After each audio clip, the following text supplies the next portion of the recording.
The station had no name on any coalition manifest. It existed as a string of coordinates, a listening post buried in the gravitational shadow between Earth's moon and the debris field, left over from a Viltramite patrol that had burned through the sector 8 months prior. 17 personnel. 2 communication arrays. Enough shielding to make it invisible to standard sweeps. It lasted 4 minutes after the Viltramites found it. They came in fast, and without warning, 3 soldiers moving in tight formation, the kind of approach that needed no signal and no command. The first hit the outer hull hard enough to buckle the docking seal. The second peeled the access panel off its frame and threw it into the dark. The third was already inside before the alarm had time to cycle past its first tone. The coalition crew did what they could. 2 of them sealed the inner corridor. One got a distress signal out, partial fragmented maybe 40% of the intended packet. The rest died in the first 90 seconds, not from any particular cruelty, but from the physics of what happened when a Viltramite decided a room needed to be empty. By the time the 3 soldiers reached the communication core, the station had already stopped being a station. It was a pressurized container of wreckage waiting to be vented.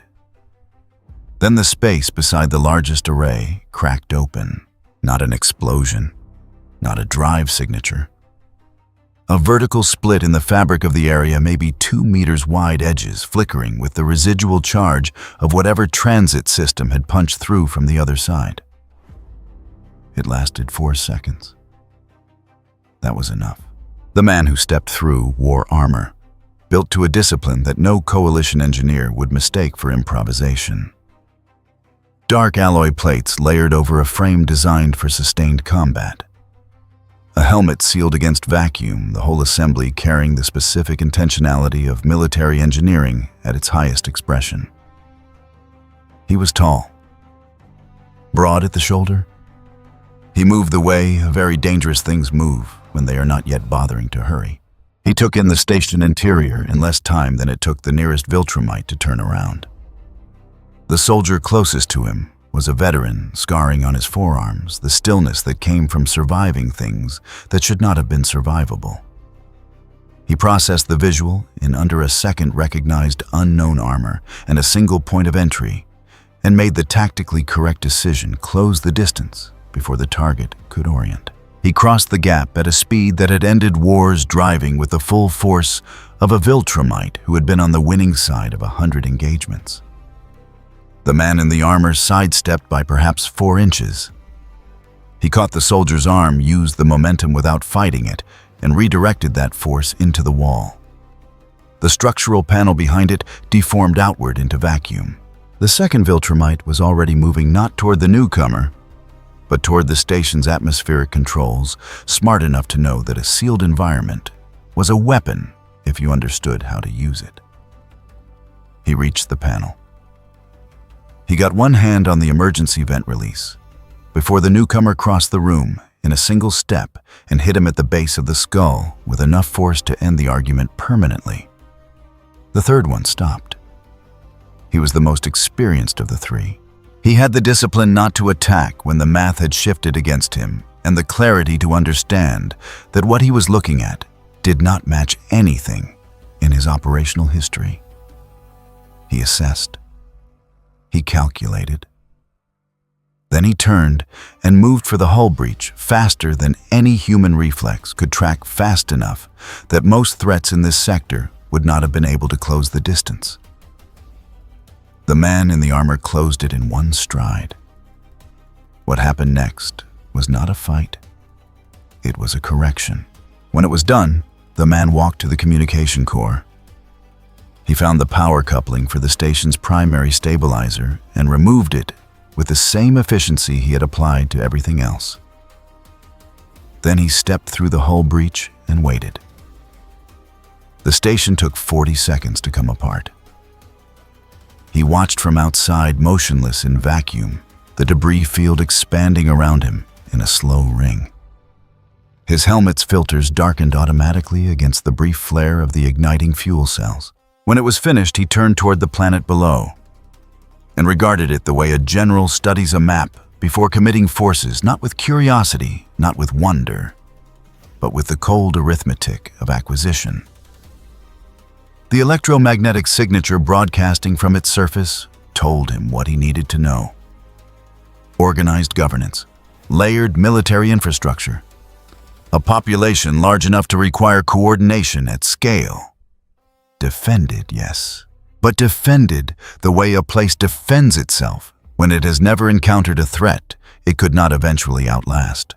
That was different from being secure.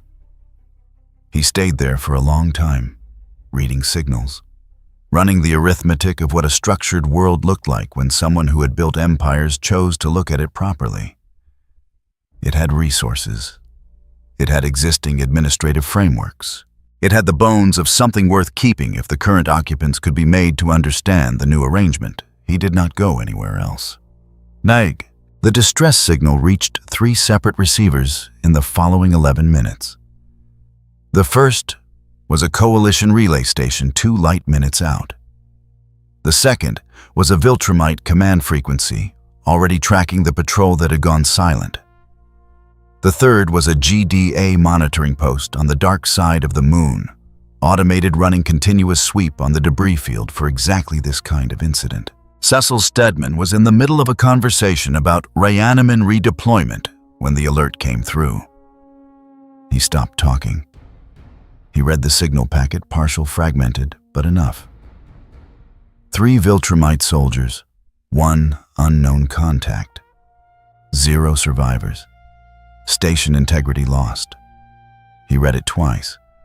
His system had already run the secondary analysis energy signature of, the transit anomaly duration, the specific electromagnetic profile of the rupture, cross-referenced against every known drive technology in the GDA's database. Coalition, Viltramite, Sequid, Flaxon, Unopan, Ragnars, no match.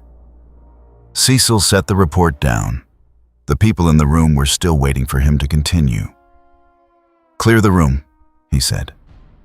Nobody argued. He sat alone with the report and what it meant. 3 Viltramite soldiers were dead. Whatever had killed them had arrived without a ship, had come from somewhere outside the GDA's entire catalog of known transit systems, and had then held position in orbit rather than leaving. That last detail was the one that mattered most. It was still up there, looking down.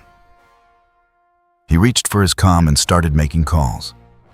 The first was to Invincible's emergency frequency. The second was to the Orbital Defense Network's senior coordinator. Full active status, no questions until morning. The third was to GDA Medical Activate Mass Casualty Protocols, stage trauma response teams at the 3 largest metropolitan intake centers and assume the capacity would be needed before the week was out. He had run enough of these scenarios to know that whatever arrived next would not arrive quietly. He did not explain the reasoning to anyone. He did not have to. The last thing he did before the night collapsed into damage control briefings was pull up the transit anomaly data one more time and look at the energy profile of something that had come from a place his organization had no record of. Then he set it aside and picked up the next call. There was no version of the morning that was going to be manageable. The only question was how much of it they could anticipate before it hit. Cecil had the Harbor District locked down in 11 minutes. That was fast. For a threat profile with no existing classification, no confirmed power ceiling, and 0 prior engagement data, 11 minutes was genuinely fast. 3 perimeter cordons. Civilian evacuation orders pushed through every municipal emergency channel in the coastal grid drone deployment from 2 GDA airfields, a reanimin detachment staged at the industrial waterfront, and a direct line open to the Guardian's on-call roster. Cecil had run this caliber of response for Flaxon incursions, for rogue superhuman events for 2 separate occasions, when Viltramite scouts had decided Earth looked interesting.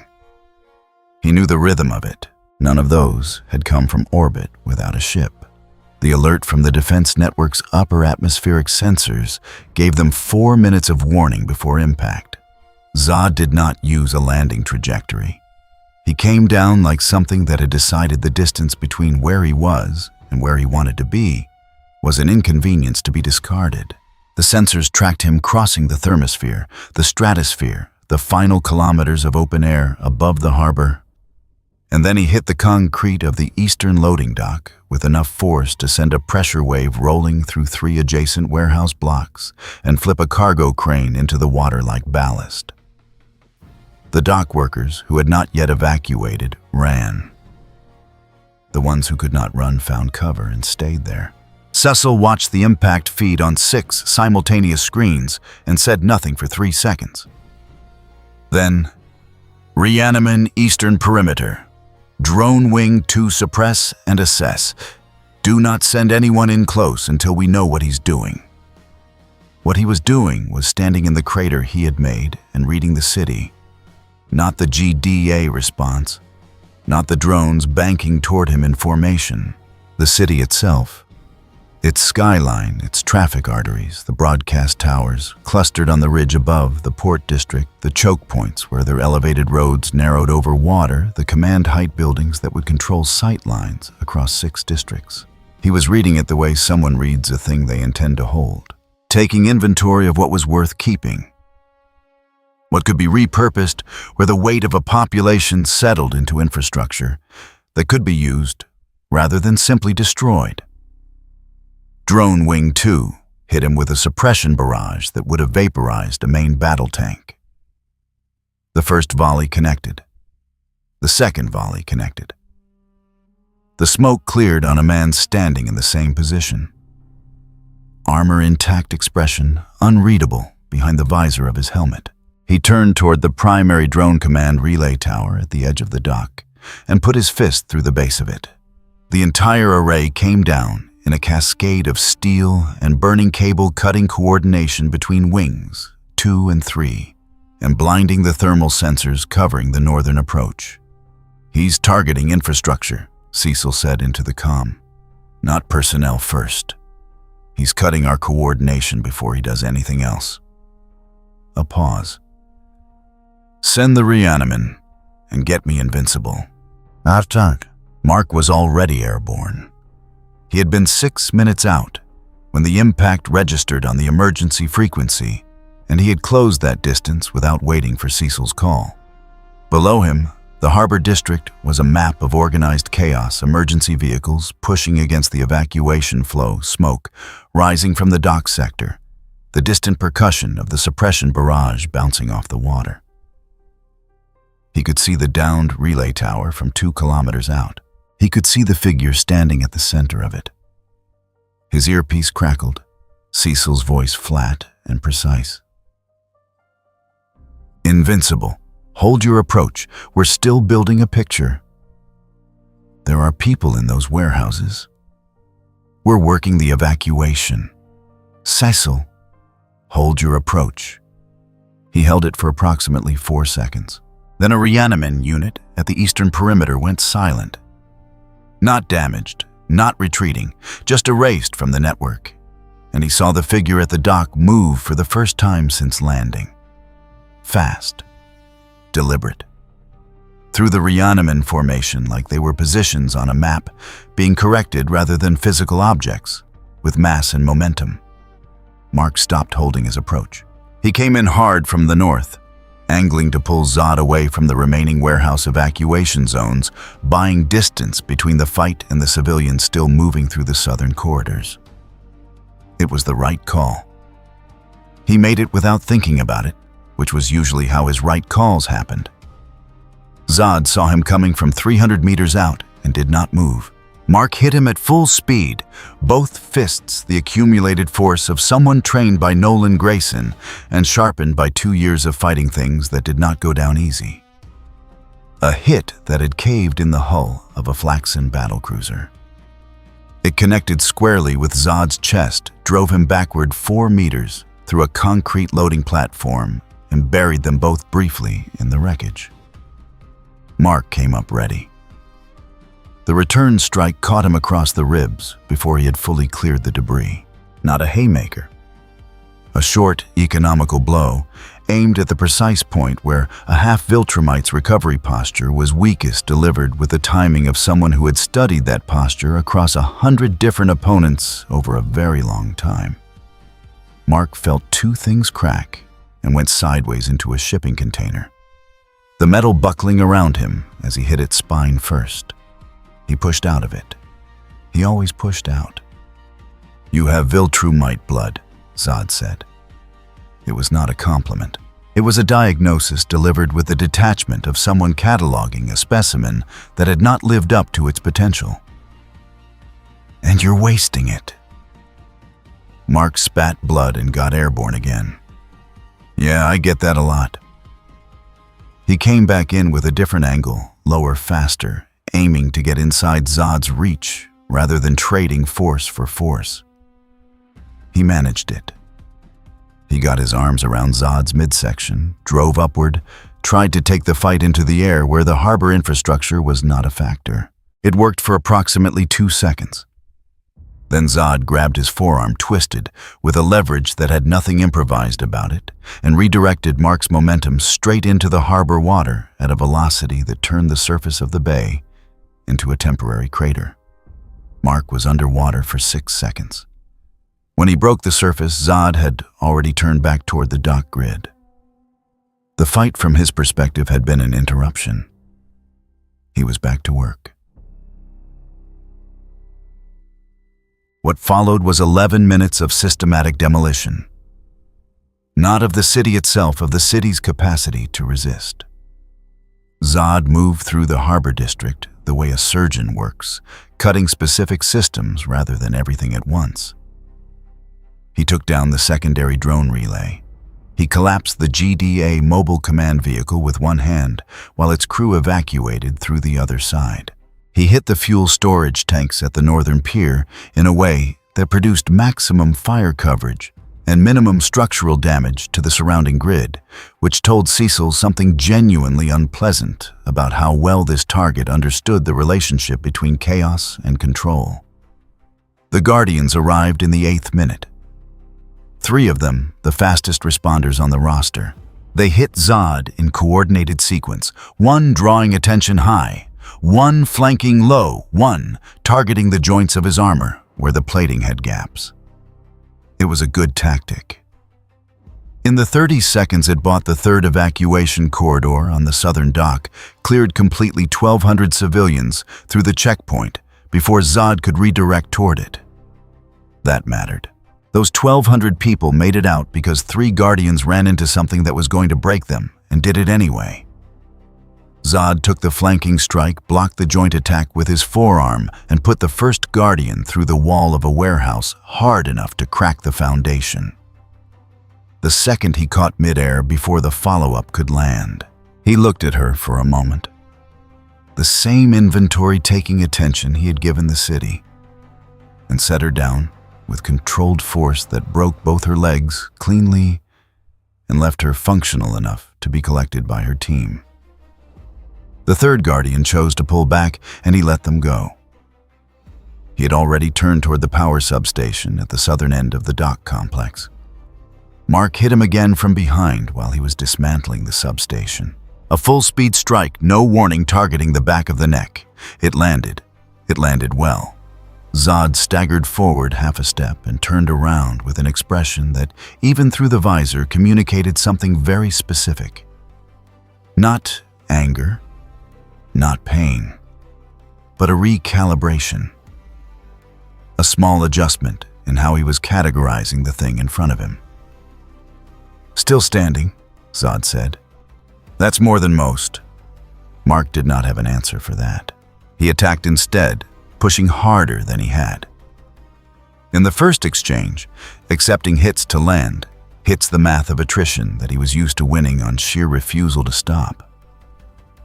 He put Zod into a transformer housing hard enough to blow the electrical grid for 6 blocks.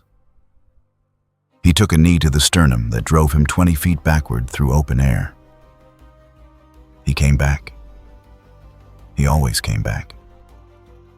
But Zod was not tiring, and the gap between what Mark could absorb and what it cost Zod to widen it was not closing.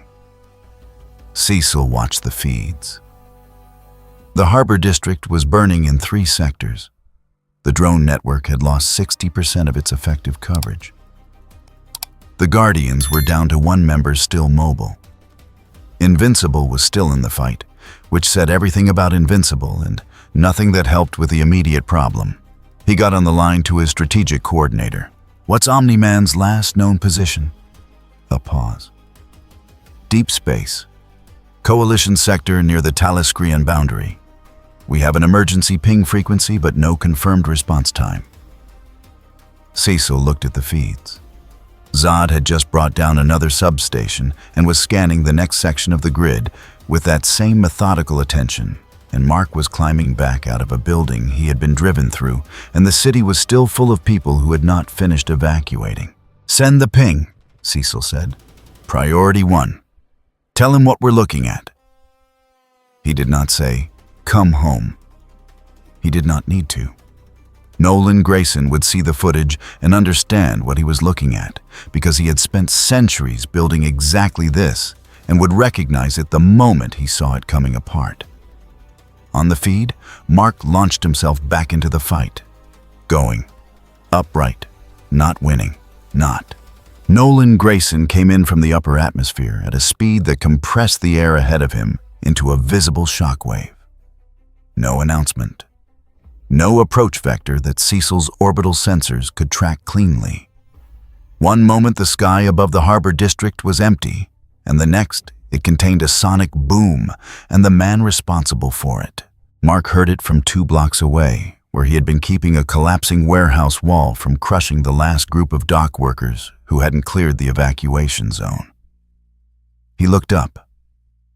His father was already past him, already at altitude, already on a vector that would intercept Zod in the 4 seconds before Zod finished dismantling what remained of the GDA mobile command network. He felt something complicated happen in his chest. Not relief. Something closer to the specific dread of watching someone you love walk into a fire because they are the only one who runs toward fires. He shored up the wall, made sure the workers were clear, and went after him. Zod had just brought down the last active relay tower when Nolan hit him. No warning strike, no posturing. Nolan came out of the sky like a ballistic event and slammed both forearms into Zod's upper back, with the accumulated force of a Viltramite who had been ending planetary resistance campaigns since before most of Earth's civilizations had writing. The impact sent Zod through the concrete dock surface through the steel support lattice beneath it and into the harbor floor 6 meters below the waterline. The harbor floor cracked. A pressure wave rolled outward and capsized 3 moored vessels simultaneously. Nolan was in the water before the wave finished propagating, driving downward, not giving Zod the seconds needed to reorient. He hit him twice more in the excavated space beneath the dock, short deliberate strikes targeting the seams of the armor, the throat, the base of the skull. The kind of anatomical specificity that came from centuries of knowing exactly how bodies broke. Zod caught his wrist on the 3rd strike. He did not counterattack immediately. He held Nolan's wrist in the clouded water. Both of them suspended in the wreckage of the harbor floor and looked at him with an attention that was not anger and not surprise. Assessment. The same inventory-taking focus he had given the city now applied to a person. Then he spoke, and his voice carried clearly, even through the water, even through the helmet's sealed system. "You fought for them." Nolan pulled his wrist free. It took genuine effort, and drove an elbow at Zod's temple.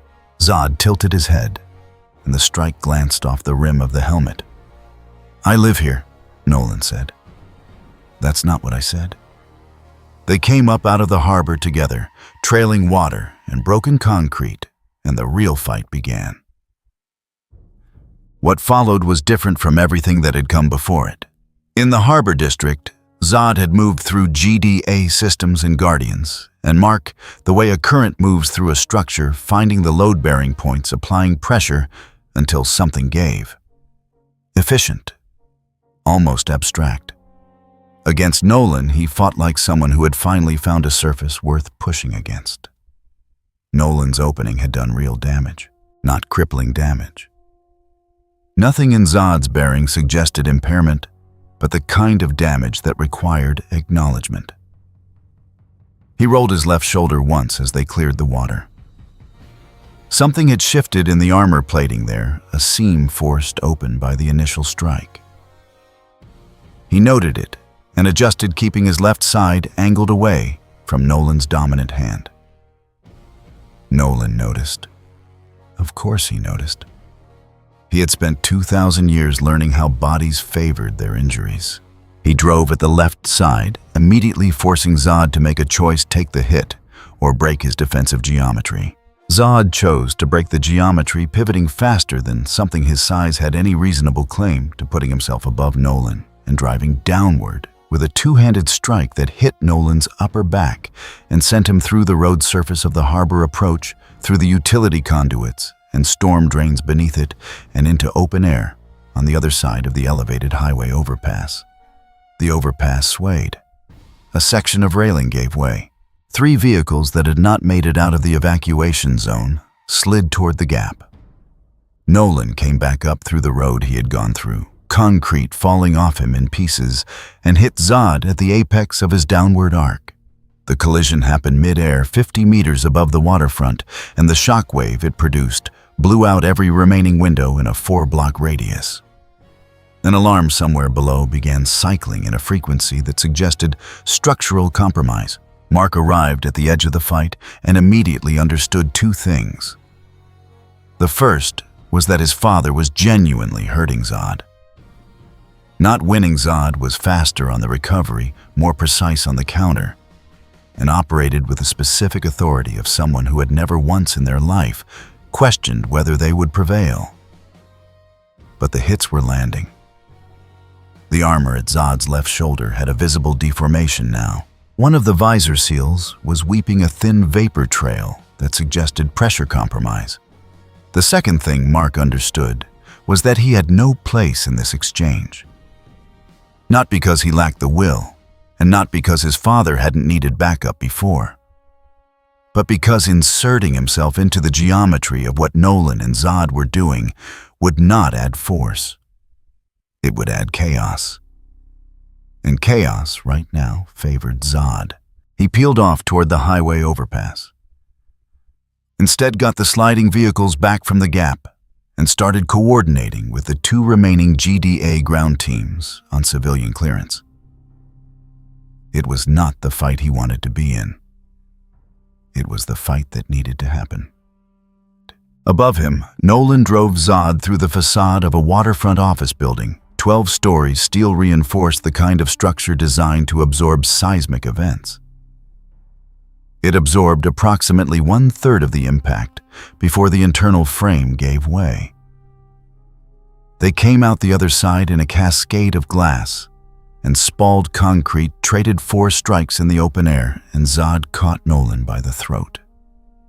Not a killing grip, a stopping grip. Zod fixed on him from a distance of 8 inches with that same cold precision. And Nolan looked back at him, and for a moment neither of them moved. "You know what I'm here for," Zod said. "I know what you think you're here for." Nolan's voice was level. The grip on his throat was strong enough to compress the larynx of anything short of a Viltramite, and he spoke through it without strain. "I've met what you are before. I was what you are." "No," Zod said. "You weren't." He threw Nolan straight down. Not sideways, not into another building, straight down, with everything behind it, so that Nolan hit the street below at a velocity that left a 3-meter crater in the reinforced road surface, and sent a crack running 40 meters in both directions from the point of impact. The street buckled. A water main ruptured. The buildings on either side shuddered down to their foundations. Nolan was out of the crater in 4 seconds, bleeding from his hairline left arm, moving with a stiffness that had not been there before. He came up looking at Zod and did not speak again. Zod descended toward him slowly. "You chose them over what you were built to be," Zod said. I'm not here to argue that choice. I'm here because you left something behind when you made it. He landed 5 meters away. This world, ungoverned, unstructured by anything that could hold it against what's coming. A pause. You knew that. Nolan hit him, not a response, not a rebuttal. The hit was the answer, a full-force, full-speed strike that drove Zod backward through a parked cargo hauler and into the wall of a fuel depot on the far side of the access road. The fuel depot did not explode. The wall did. Zod came through it in a spray of block and insulation, caught Nolan's follow-up on his forearm, and for the next 90 seconds they fought with a concentrated brutality that chewed through 3 more city blocks and left the elevated freeway in a condition that would require 6 months of structural remediation. Nolan was good. He was very good. He forced Zod to work for every exchange, denied him clean angles, used his own body mass against the geometry of Zod's counterstrikes in ways that suggested a deep and unpleasant familiarity with how someone built like Zod chose to fight. But Zod was not tiring. That was the fact at the center of it, the thing Mark could see clearly from the highway overpass where he had been managing the civilian clearance. Nolan was beginning to favor his left side. His recovery time between exchanges had stretched by perhaps a quarter second. Invisible to anyone who hadn't watched Nolan Grayson fight before, significant to anyone who had. Zod's pace between exchanges had not changed. The final exchange happened over the water. Zod got Nolan's arm locked, applied rotational force that snapped something in the shoulder with an audible report even at distance, and drove him down into the harbor with enough momentum to push a wave across to the far shore. He waited on the surface. Nolan came back up. He came back up slowly. Zod regarded him for a moment. Then he turned back toward the city. "You made your choice," he said without looking back. "You don't get to stop what comes next because of it." Cecil had watched the last 4 minutes of the fight from the emergency command post his team had established in a transit depot 3 kilometers from the waterfront. 2 feeds were down. The remaining 4 showed him a harbor district that had ceased to function as infrastructure and was now functioning as a catastrophe. He had 17 separate action items open and was actively working 6 of them. He closed 4 of them when Nolan hit the water. Not because they were resolved, because the math had changed and resources spent on the assumption that Nolan would push Zod back needed to be reallocated toward the assumption that he had not. His coordinator was looking at him. "Sir, what do we do?" Cecil studied the feed showing Zod moving back into the city grid, unhurried, reading the skyline the way he had read it when he first landed. Like it was still the same inventory. Like none of what had just happened had changed the final accounting. "We buy time," Cecil said, "and we figure out how much of it we have left." He pulled up the emergency broadcast architecture, the orbital defense override, and the file he kept encrypted and triple redundant that contained the contact protocols for every non-Earth entity with a stake in what happened to this planet. He had hoped for a long time that he would never need that file. He opened it. The GDA emergency command post smelled like burnt insulation and cold coffee. 3 of the 6 screens on the situation wall were showing feeds that had gone to static in the last 40 minutes. The one still working showed a harbor district that had stopped being a district and started being a damage assessment. Cecil had the numbers in front of him. He had been looking at them for 11 minutes, which was 11 minutes longer than it usually took him to reach a conclusion he didn't want to reach. Projected time before Zod established stable control of low-orbit communications, 4 hours, assuming current rate of infrastructure acquisition. Estimated GDA operational capacity remaining 31%. Superhuman assets capable of sustained engagement depleted to 1, and that 1 was currently in the medical bay, 2 floors below, with 2 cracked ribs, a lacerated forearm, and the specific look of someone who refused to stay horizontal. The door opened. Mark came through it. He was wearing a field dressing on his left forearm and moving with the careful deliberateness of someone whose rib cage was reminding them of recent events with every breath. He had clearly ignored instructions to remain in the medical bay. Cecil had anticipated this. "You're going to tell me what you're planning," Mark said. "Not a question. Sit down." "I'll stand." Cecil pulled up the tactical overlay on the central screen, Zod's projected movement through the city grid, the communication nodes he had already neutralized, the pattern emerging from the sequence of his acquisitions. He's not destroying infrastructure randomly. He's building a control architecture. Every relay he takes down gets replaced by his presence in that sector. Every substation he hits creates a dependency on whatever he decides to leave intact. He let Mark look at it for a moment. At current rate, in 4 hours, he owns the electromagnetic environment of this planet's surface and low orbit. After that, every signal Earth sends goes through him or doesn't go at all. Mark studied the overlay. So we hit him again, harder. "Nolan can. Your father has a separated shoulder and 3 broken ribs. He's functional, not optimal. And optimal wasn't enough." Cecil closed the overlay. "I need you to understand something before I tell you what I'm doing. There is no version of Earth defeating Zod with Earth's assets. That window closed approximately 90 minutes ago when Omni-Man went into the harbor. The room was quiet except for the hum of the backup generators and the distant sound of emergency broadcast frequencies cycling through their alert rotations. "Then what are you doing?" Mark asked. Cecil reached into his jacket and produced a data chip. Small, matte gray. The kind of object that looked like nothing and contained something catastrophic.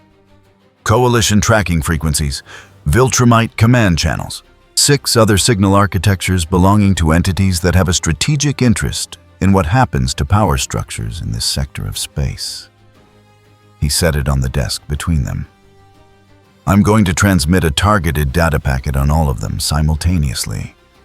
Zod's confirmed location, his confirmed capability profile, Viltrumite soldiers killed GDA assets, destroyed Omni-Man engagement outcome, and his current expansion pattern, which will make it very clear to anyone receiving it that he is not here to destroy this planet.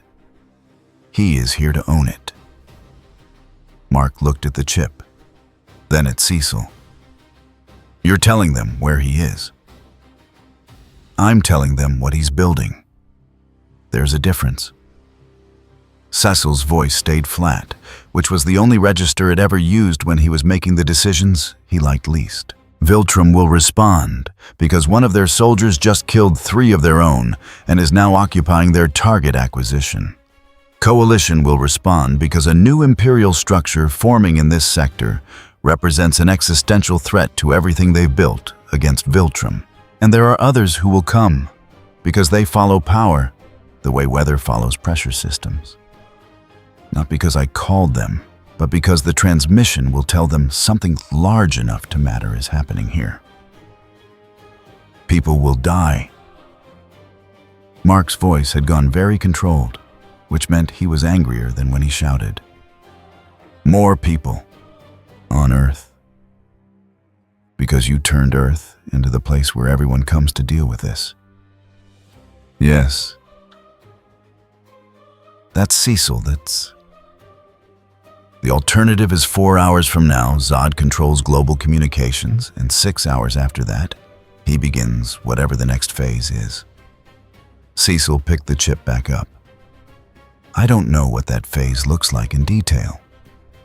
I know it involves Earth's population functioning as a resource base for an intelligence that views organized governance as something to be replaced rather than negotiated with. And I know that once he has firm orbital control, no signal we send goes anywhere he hasn't approved." He paused. "This window closes in hours. After that, it doesn't open again." Mark was quiet for a moment. Outside, the emergency broadcast cycled through another rotation. Somewhere in the building, a structural alarm was registering a stress reading from the upper floors. The shockwave from the harbor fight had moved through the foundations and was still settling. "You don't know what's going to come," Mark said finally. "You don't know who picks up that signal." "No," Cecil said. "I don't. You're gambling with the planet. I'm gambling with a portion of the planet to keep the rest of it from being taken off the table permanently." He met Mark's gaze. "I've made this calculation before. Not at this scale, but the shape of it is the same. The question is never whether the option is clean. The question is whether any option left does less damage." Mark didn't answer that. He picked up the tactical overlay remote, pulled the display back up, and stood there, looking at Zod's acquisition pattern moving through the city grid like a slow tide. 4 hours. The math was the math. "I want to be in the room when you send it," Mark said. "No. Cecil, because if you're in the room, you'll try to stop it. And I can't afford the minutes that costs us." Cecil walked to the door on the far side of the room, the one that led to the secure transmission suite. "Get back to medical. Let Eve finish the rib work. You're going to need to be functional when this gets worse." He stopped with his hand on the door, didn't turn around. "I know what this is," he said. "I'm not pretending it's anything else."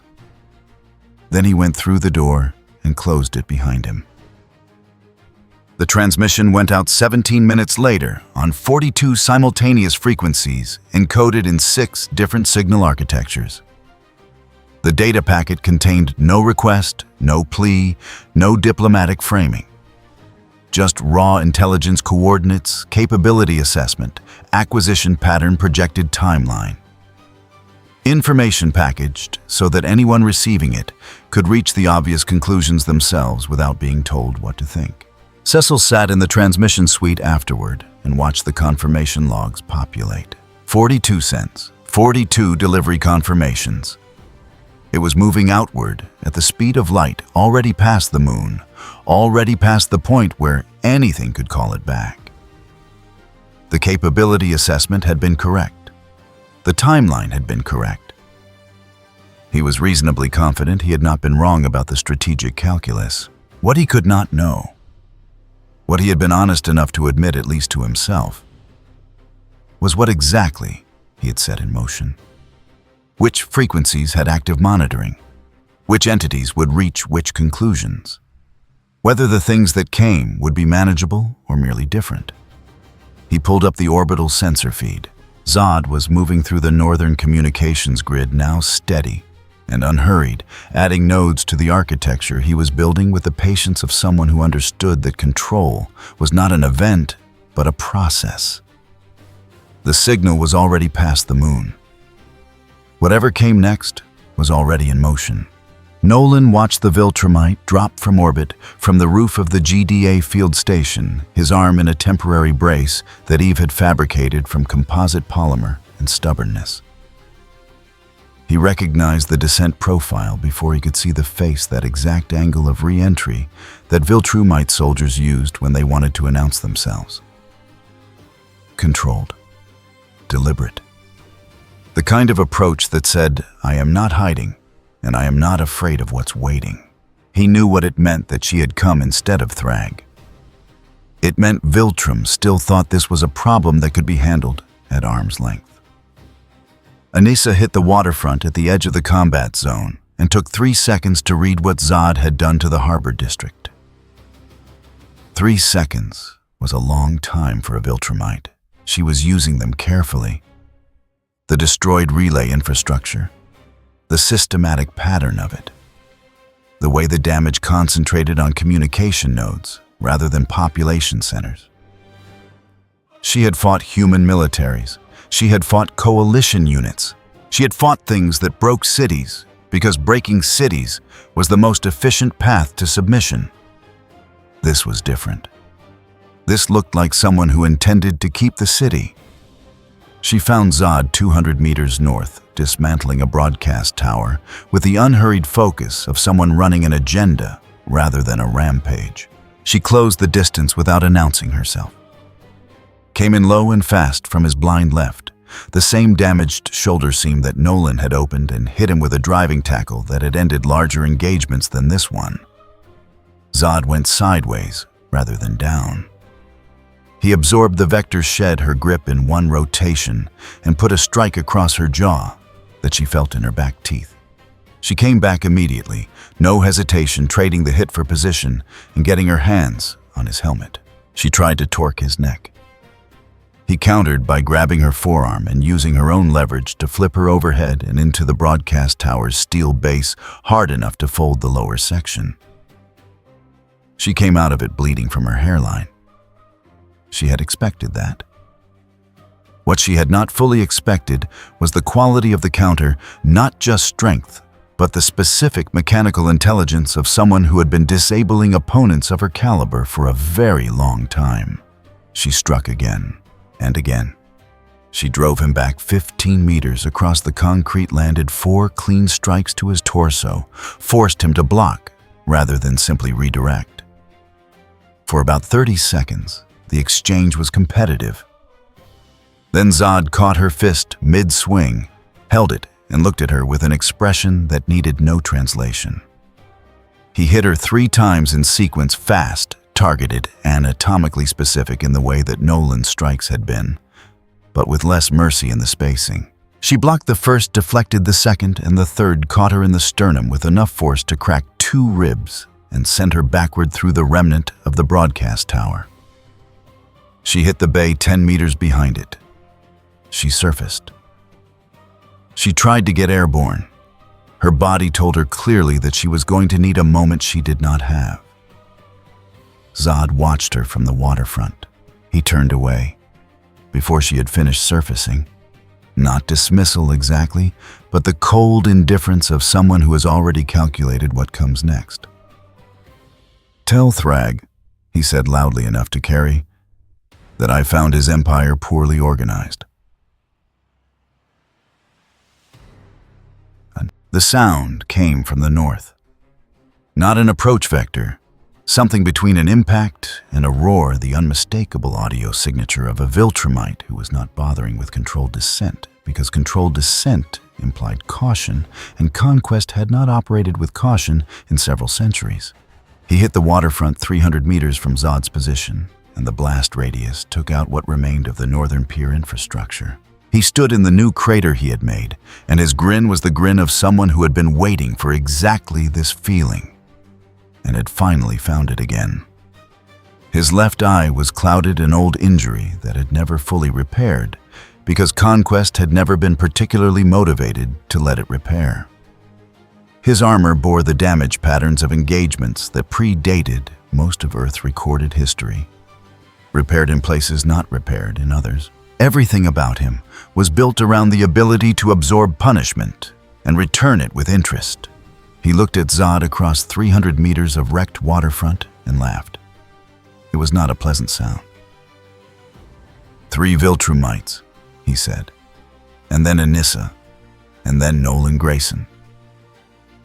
He started walking forward, which was somehow more unsettling than if he had flown.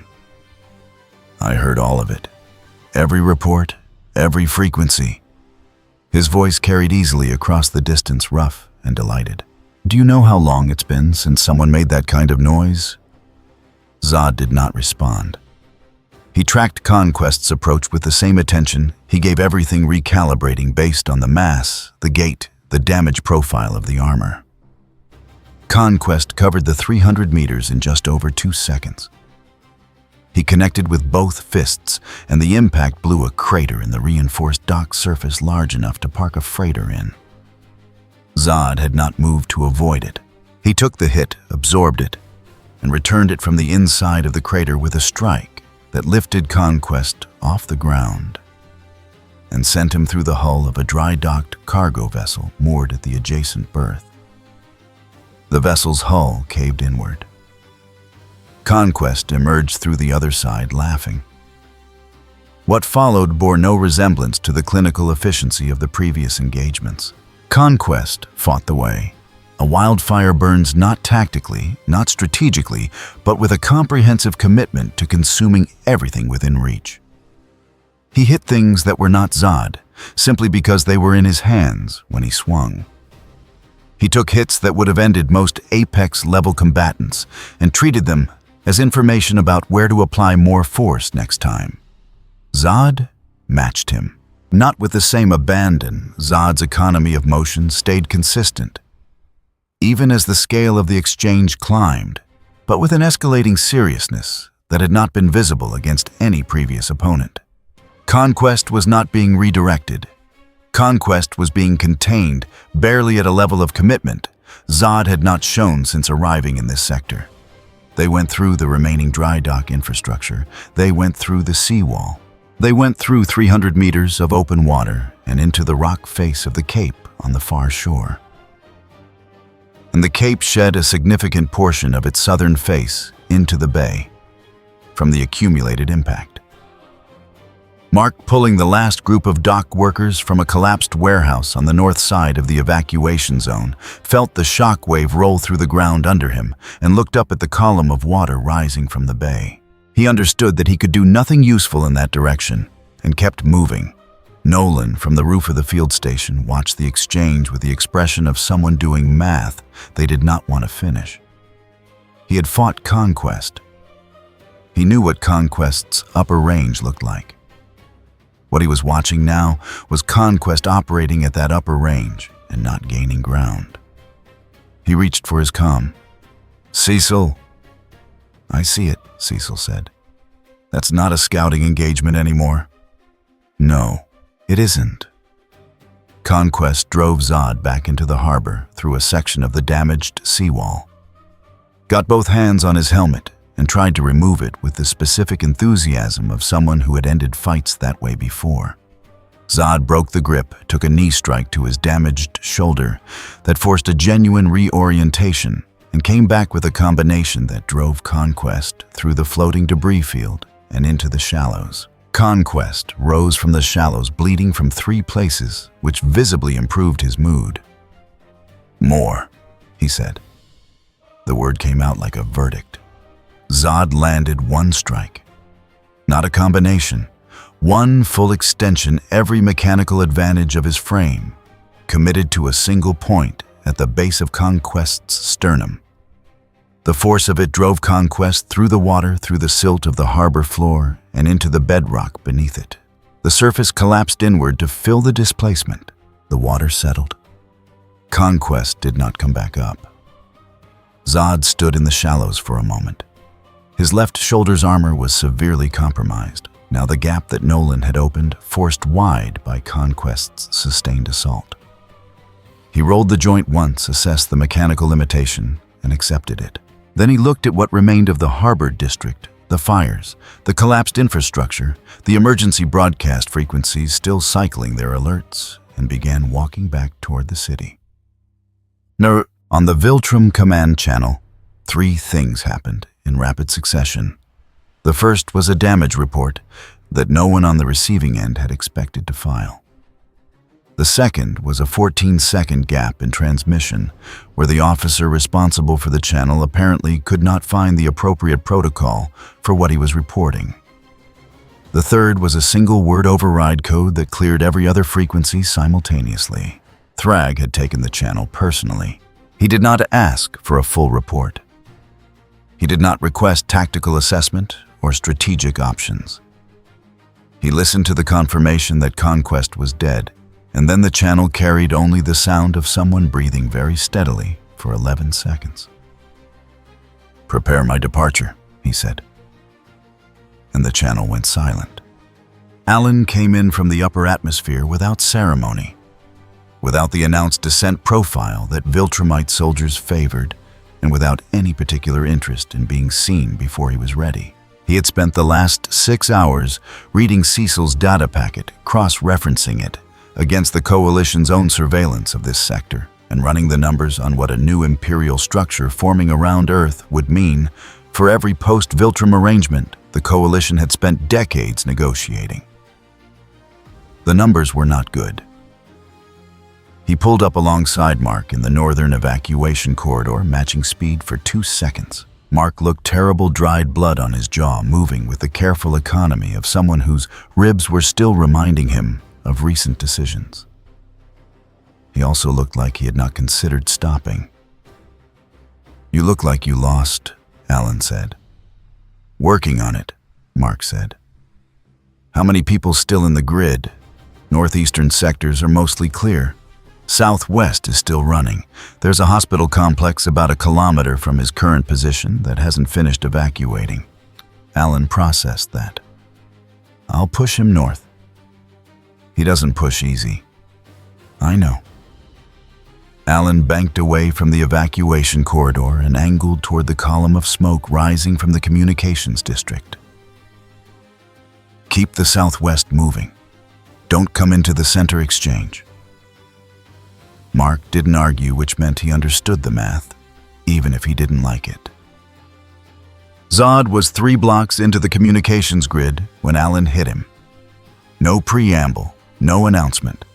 Alan slammed into him at full speed from a high angle. Both fists extended the full mass and velocity of someone built specifically to end things that should not be endable. The impact took them both through the facade of a broadcast building, through 3 internal floors, and out the far side into the access road behind it. Zod rolled, shed the momentum, and was upright before Alan had fully cleared the debris. He looked at the one-eyed figure across the wreckage of the building's interior and recalibrated. This was not a Viltramite. The mass distribution was different. The impact profile was different.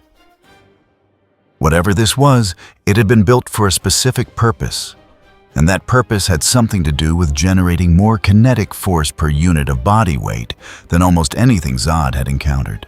Interesting. Not a complication, but worth adjusting for.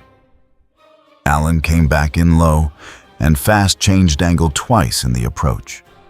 Not random variation, but calculated disruption of Zod's read on his vector, and got inside Zod's guard before the counter could form. He drove a knee into Zod's midsection, took a retaliatory elbow across the shoulder that numbed his entire left arm, and grabbed Zod's helmet with his right hand. He tried to use it as a lever. Zod planted, absorbed the torque, and threw him overhead into the road surface. Alan bounced. He had expected to bounce.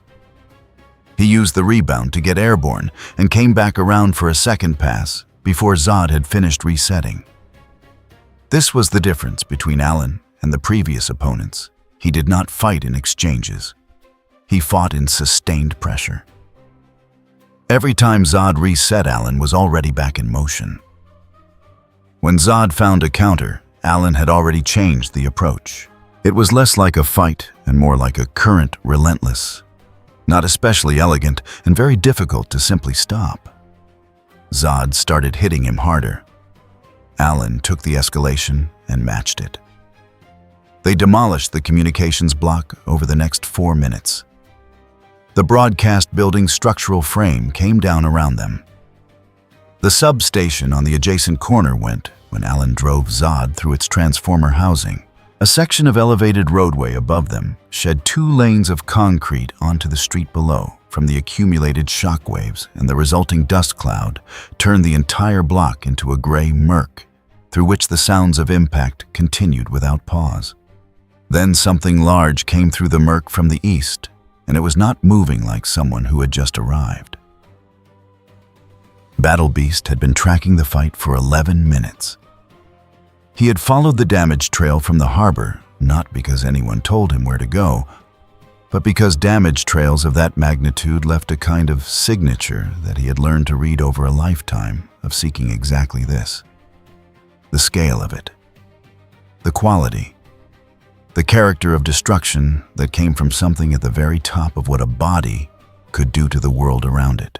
He had watched the Conquest exchange from a distance, perched on a container crane above the northern pier, and felt something shift in him that had not shifted in a very long time. Not excitement exactly.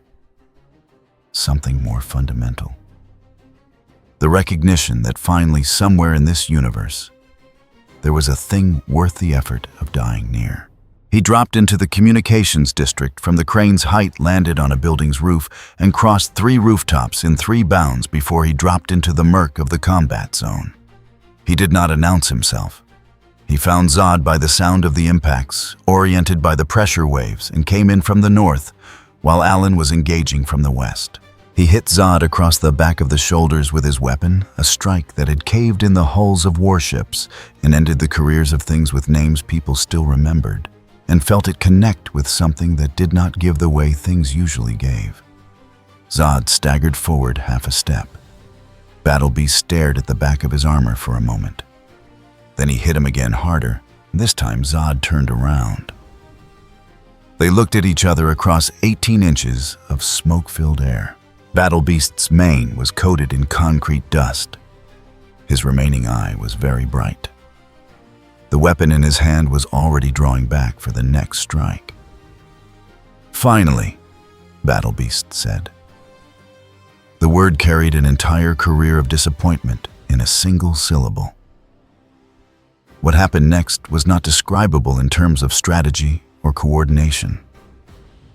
Battlebeast fought the way predators fight, not to defeat, but to find the limit, to locate the exact point where the prey revealed its nature under pressure. He was at Zod's close quarters before Zod could fully meet Alan's continuing assault from the air. He landed strikes from below the guard from angles that required Zod to choose between addressing Battlebeast's melee or Alan's kinetic assault. He took hits that drove him into walls and through them, and came back with the raw enthusiasm of something that had been searching for this level of pain for a very long time. Alan, for his part, was not trying to coordinate with Battlebeast. He was trying to accomplish his own objective, which was to deny Zod a stable position from which to reassert control of the northern grid. Every time Zod moved to deal with Battlebeast's close-range assault, Alan hit him from range. Every time Zod broke away to address Alan, Battlebeast closed the distance again and made breaking away expensive. It was not a plan. It was a convergence of 2 completely different types of force that happened to produce a compound problem. Zod dealt with it. Not cleanly for the first time since arriving on this planet. Cleanly was not available. He took a strike from Battlebeast's weapon across his compromised left shoulder that tore the damaged armor section completely free, exposing the actual joint beneath. He took a body blow from Alan that cracked 2 ribs and sent him through a load-bearing wall. He lost 15 seconds of control over his position when both of them hit him simultaneously from opposing angles, and the resulting force sent him through the upper floors of a 4-story building and onto the roof of the structure adjacent. He stood on that roof for 3 seconds, assessing. Shoulder joint exposed and compromised. 2 ribs cracked. Minor cranial pressure from the helmet impact earlier. Opponents 1. Coalition-grade combatant with unusual kinetic properties. 1 alien predator with a tolerance for damage that exceeded almost any prior reference point. He went back in.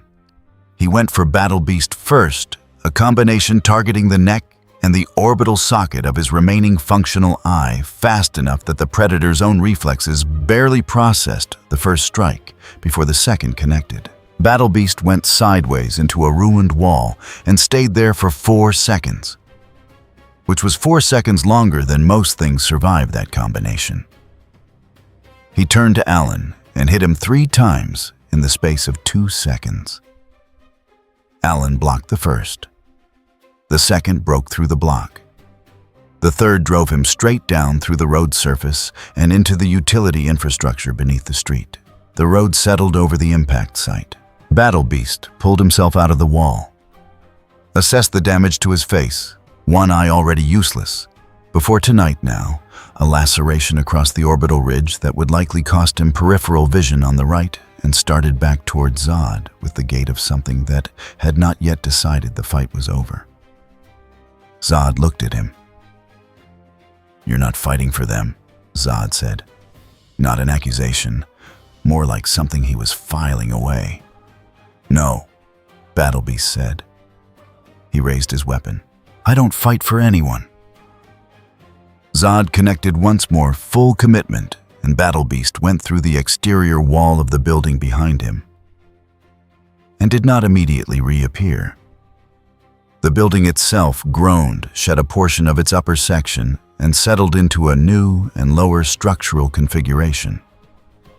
Alan came back up through the road a moment later, slower than before, his left arm hanging at a functional but compromised angle. He assessed the situation, Zod standing in the rubble, Battle Beast somewhere in the collapsed section, the city grid around them in ruins for 6 blocks, and understood that the exchange was over in terms of its productive phase. He did not retreat. He held his position and kept Zod's attention on him, buying whatever seconds were available. Nolan had watched the last 8 minutes from a high position above the district. His shoulder brace cracked from a movement he should not have attempted, his face carrying the expression of someone doing an accounting he had hoped to never have to complete. He had fought Battle Beast. He had fought Alan. He knew what both of them could do at full capacity. What he had just watched was both of them operating above their standard range, and it had not been enough to move Zod off the board. He reached Mark on the comm. "Southwest clear. Almost.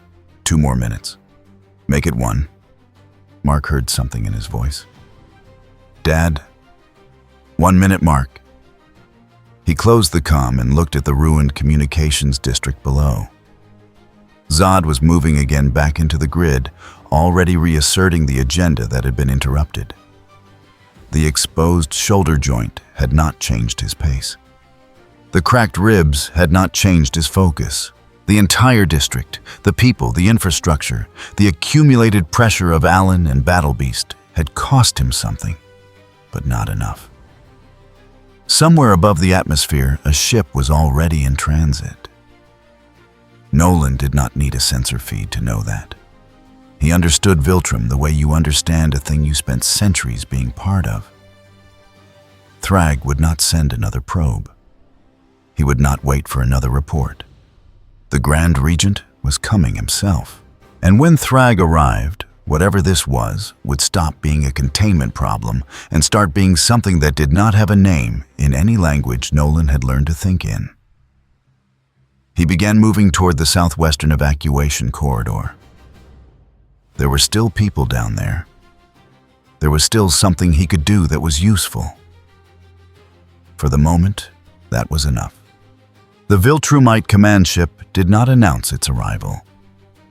It dropped through the upper atmosphere without deceleration, a deliberate choice, the kind of entry that was itself a statement. Grand Regent Thragg did not require atmospheric courtesy. He required acknowledgement. He left the ship at 40,000 feet and came down alone. No escort, no formation. The Viltramites in the combat zone below the ones still standing. The ones who had not yet processed what the last several hours meant for the permanence of what they served. They felt him coming before their sensors confirmed it.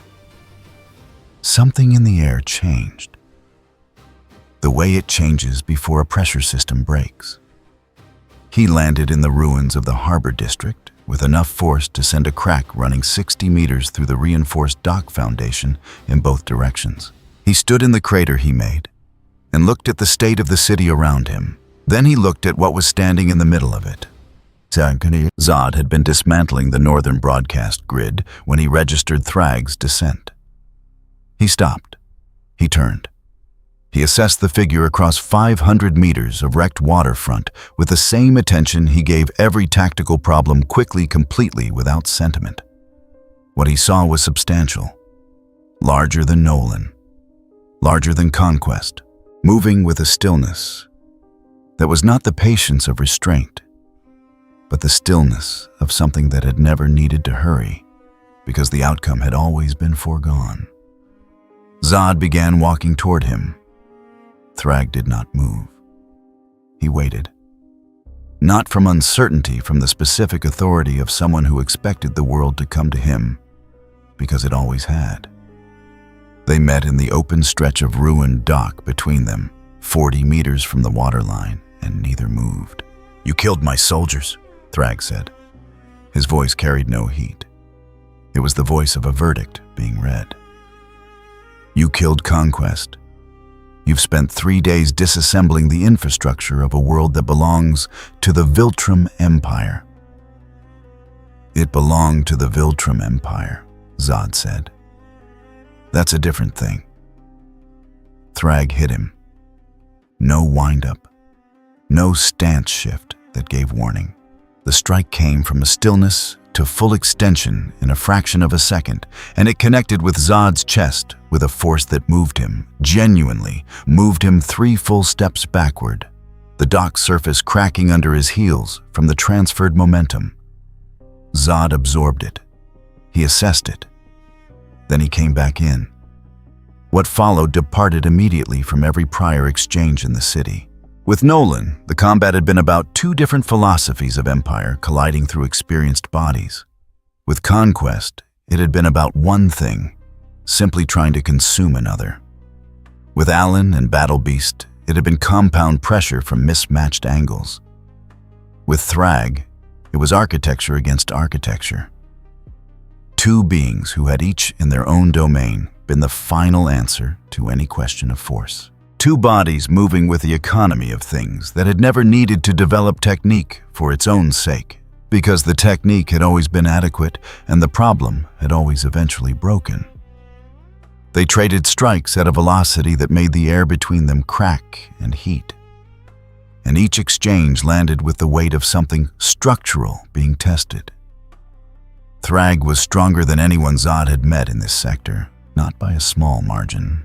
The first genuine exchange made that clear. Vanda took a combination to his damaged ribs that sent him through a dry dock gantry and into the harbor, and came back with both of them underwater, continuing in the dark silt and pressure trading position and grip in a medium, where neither of them needed to breathe. Zod surfaced first.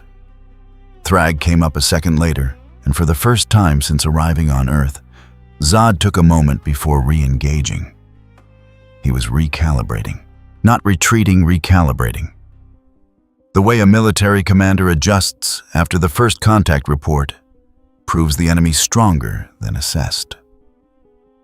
Thragg watched him do it. You came to the wrong empire, he said.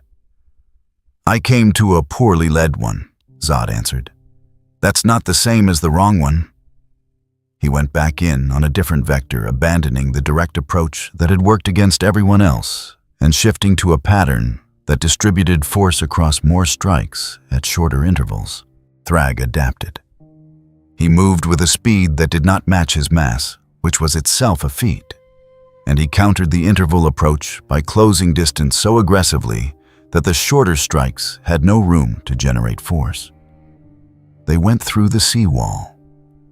They went up through the atmosphere not to escape, but because the trajectory of one exchange carried them. There, both of them locked together at altitude trading position in the thin air above the cloud layer. The shock waves from their impacts at that height registered on GDA seismic sensors as a new event category that the system had no prior classification for. They came back down into the city, 40 kilometers from where they had started, through the roof of an industrial complex that had already been evacuated, and the building did not survive the landing. Mark had stopped trying to track the main exchange 20 minutes ago.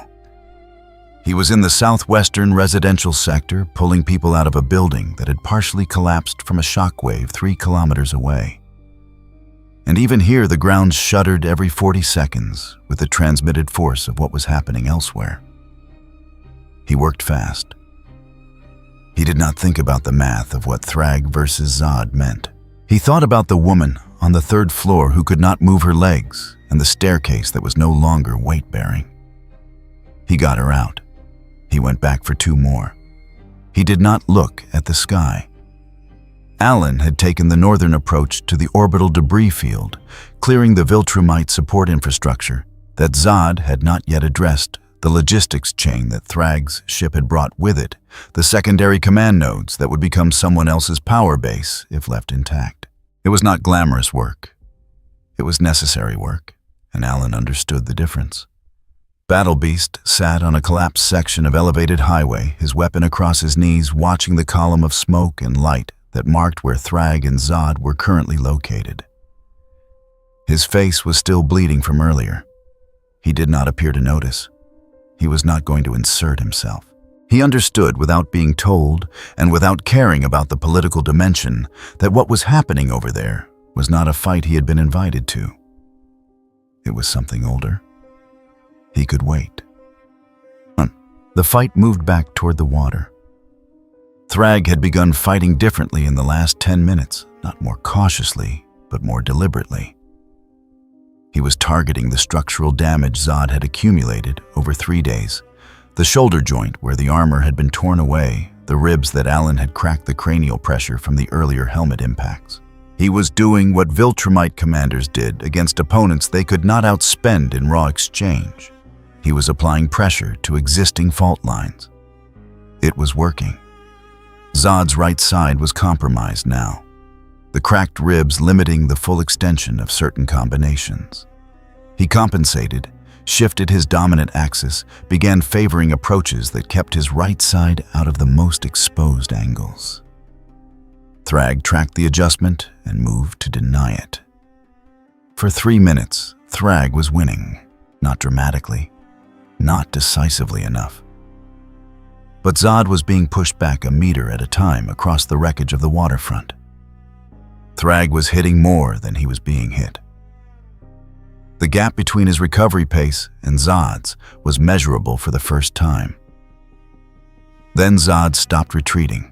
He planted in the middle of the dock, took a full strike from Thragg on his compromised right side without trying to avoid it, and used the half-second Thragg needed to reset from the extension to move inside his guard completely. At that range, Thragg's mass and reach became liabilities. Zod hit him 4 times in the space of a second and a half. Not to cause maximum damage, but to force maximum repositioning. And when Thragg's weight shifted to counter the 4th strike, Zod's next move was not a strike at all. He got both hands on Thragg's head. What happened next was not a fight. It was an execution. Zod held Thragg immobile for 3 full seconds. Not without effort, the Grand Regent fighting the grip with everything he had, the platform cracking beneath both of them from the force of the contest. And then he spoke loud enough to carry into the open Viltramite command frequency that he had been monitoring since the ship arrived. The Viltrum Empire, Zod said, required better leadership. He broke Thragg's neck. The body dropped. The dock was silent, except for the sound of stressed metal settling and the distant cycling of emergency frequencies. Zod stood over him for a moment. Then he looked up at the Viltramite ship still in the upper atmosphere, at the soldiers on the ground, who had gone completely still at the wreckage of 3 days of systematic dismantling that stretched in every direction around him. He opened the command channel himself. "Your Grand Regent is dead," he said. "His empire is under new administration. Any soldier who wants to discuss terms of continued service will remain in position. Any soldier who does not will be considered a problem to be resolved." He closed the channel. The city was very quiet. Nolan heard Zod's transmission from the GDA field station, standing next to Cecil's emergency coordinator, in a room that had gone so silent the backup generator hum was suddenly very loud. He had known Thragg for longer than most humans had been alive. He had feared him served alongside the system he represented, fled from it, and finally stood against it. He had not expected to feel the specific weight of what had just happened. The weight of a thing that had defined the shape of the universe for centuries, simply ceasing to exist. It was not grief. It was something without a clean name. "Cecil," he said. Cecil was across 3 simultaneous channels, voice flat, working the next layer of the problem. He held up one finger, not dismissal, just timing, and finished the instruction he was giving before he looked up. "I know," Cecil said. "What comes next for Viltrum without him?" "I know," Cecil said again. His voice did not change register. That's why I'm already on the phone. Nolan looked at the feed showing the Doc Zod standing in the wreckage, the Viltramite soldiers in their separate positions, holding still the channel open, the offer on the table. An empire trying to decide in real time whether the thing that had just killed its head was a catastrophe or a new chain of command. He's not going to stop, Nolan said. No, Cecil said. He's not. He looked at the feed for 2 seconds, then back at his channels. Get some sleep, Nolan. You're going to need to be ready tomorrow, and tomorrow is going to be very bad. Nolan did not get some sleep. He stood at the feed and watched Zod stand in the ruins of the waterfront and wait for the Viltramite soldiers to make their choice. 3 of them broke position and fled. 7 held. The ones who held began slowly to move toward him. The Empire was already choosing. And the thing that had killed its Grand Regent was becoming its new center of gravity. The city was not quiet. It was never going to be quiet. The fires were burning in 4 sectors. The emergency frequencies were cycling without pause. The structural alarms in the collapse zones were running on backup power. But for the first time in 3 days, the sound of the city was not being drowned out by something larger. Zod stood in the wreckage of the northern communications grid and listened. Not to the fires, not to the alarms. He was reading the electromagnetic environment. The specific frequencies that had gone silent when Thragg died, the channels that were now running without a commanding authority to organize them. The coalition monitoring frequencies that had gone from passive observation to something more active in the last 40 minutes. He was reading the shape of a power structure that had just lost its center. And he was doing it the way a general reads a map after the front line, moves not with triumph, but with the cold attention of someone already calculating the next phase. 7 Viltramites had moved toward him in the minutes after Thragg's death. 3 had fled. 4 others were holding position at the edges of the combat zone, weapons down, waiting for something. A signal, a counter-order, a reason not to do what the oldest part of their conditioning told them to do when the strongest thing in the area made a claim. Zod did not speak to them yet. He let them wait. He walked to the primary GDA orbital relay station that he had left partially intact 3 days ago, a deliberate choice. At the time, a calculated gap in what he had destroyed. He accessed its transmission framework manually, bypassed the encryption with the unhurried efficiency of someone who had broken communication systems on a dozen worlds, and began rerouting. The station's uplink network, which had been connecting Earth's surface to its orbital defense grid, now connected to a frequency band that Viltramite command protocols recognized as sovereign command space. Earth's defense grid was now reporting to a different authority. He sent one instruction on the Viltramite frequencies. The 4 waiting soldiers were monitoring hold position. Await orders. 2 of them complied immediately. The other 2 took 11 seconds. That was acceptable. 11 seconds was not defiance. It was processing time. Eve had been awake for 31 hours. She was working the northeastern residential sector, 3 kilometers from the communications grid, where a gas line rupture had combined with structural damage from a day-old shockwave to put 4 city blocks into a state of active collapse risk.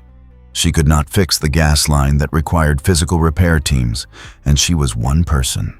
What she could do was reshape the load-bearing geometry of the most compromised buildings, buying the repair teams the time they needed without the buildings deciding to come down first.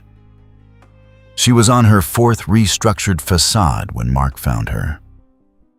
He looked worse than the last time she had seen him, which was saying something. The field dressing on his forearm had bled through. He was moving carefully, the way people move when they have learned to manage pain rather than avoid it. He did not ask her how she was doing. He already knew, and they did not have time for it. He took the orbital relay, Mark said. I heard. She did not stop working. The facade she was reshaping required continuous attention, or it would revert. Cecil's going through the implications. It means every signal Earth sends to its own defense grid goes through Zod first. She released the facade, let it settle into the new geometry, and turned to look at him. I know what it means, Mark. He was quiet for a moment. When he spoke again, his voice had a different quality. Not the exhausted stubbornness she was used to, but something that had gone further than stubbornness. Something that had crossed over into a different kind of clarity. He's not going to destroy Earth, Mark said. He's going to own it. Yes. And if he gets the orbital infrastructure solid enough to hold, we can't. He stopped, started again. Fighting him didn't work. Fighting him harder won't work. We have to break what he's building before it sets. Eve looked at him for a moment. 3 days ago, Mark's answer to every problem had been to get in front of it and take the hit until something gave. This was not that. This was something harder. Cecil's already on it, she said. I know. I'm going to help him. Cecil was in the third emergency command post the GDA had established since the first one was destroyed, a transit authority substation 3 levels underground, running on diesel backup with 7 working screens showing him what remained of Earth's sensor coverage. The picture was not good. Zod had the relay station. He had the 7 Viltramites who hadn't fled. He had the Viltramite command ship still in the upper atmosphere, which gave him a mobile platform above Earth's defensive coverage.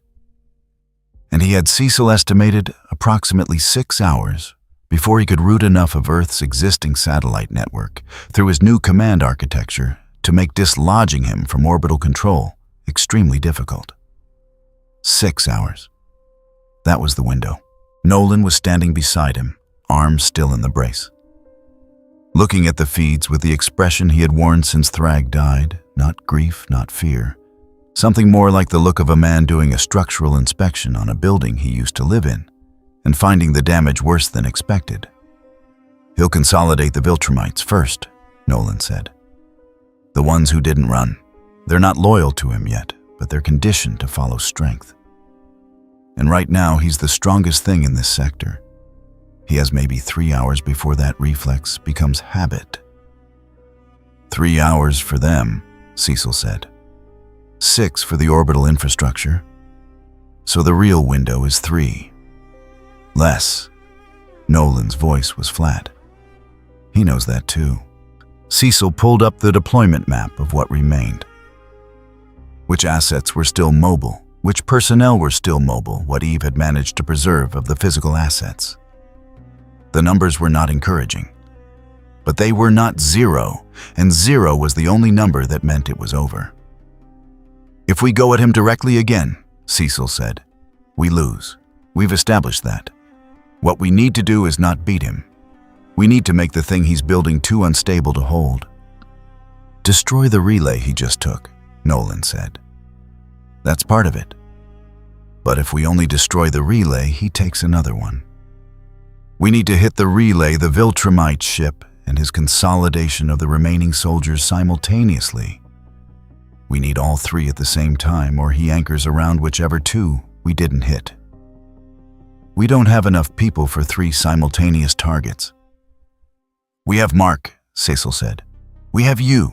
We have Alan, who's been working the orbital debris field, and knows exactly where the Viltramite support infrastructure is positioned.